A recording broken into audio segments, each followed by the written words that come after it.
Starfield is one of the most anticipated games in 2023. The game was announced years ago by Bethesda Studios and presented as the most amazing open space travel game one could imagine. Back in the day, Todd Howard announced that we would be able to explore more than 1,000 worlds scattered over 100 solar systems. The game has been released for over 2 weeks. In this video we will have a look at the different worlds and the overall feeling. This is Amsterdam Gaming and today we're discussing the relatively empty worlds in Starfield so far. But before we dive into this important topic, I want to ask you for some help.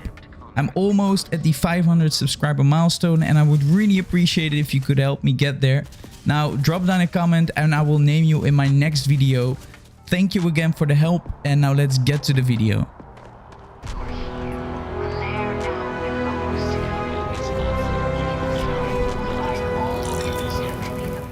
Most of the worlds are empty. Of course, we expected one world to be fuller than the other due to the large amount of worlds. However, overall sentiment is that the majority of the planets are just dull, empty worlds.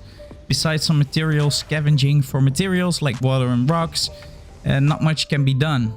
Furthermore, most worlds are just empty, made of ice, snow, or you're just walking in a desert. Literally nothing that can be done there.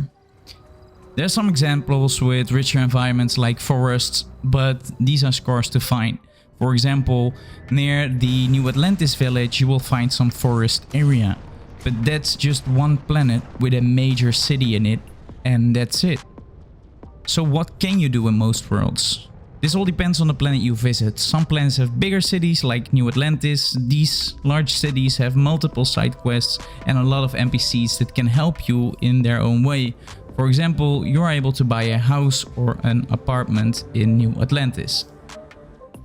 You can visit a clothing shop to change outfits or buy weapons and ammo.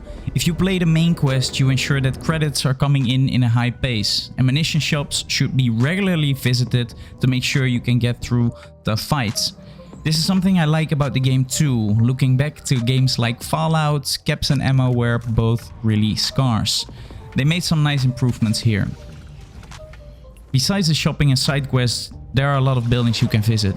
All the major cities have different embassies, transportation methods like trains, and homes that you can, for example, loot. Starfield is a great game so far, however, exploring planets feels a bit dull sometimes. It would be great if in the following months more planets would actually be of any worth to us, as it now feels like an attempt to increase the game without adding any actual value to the game.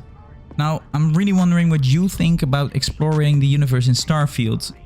Do you agree with me, or do you think the game is awesome even though the planets are a bit empty? Let me know in the comments and I'll make sure I get back to you.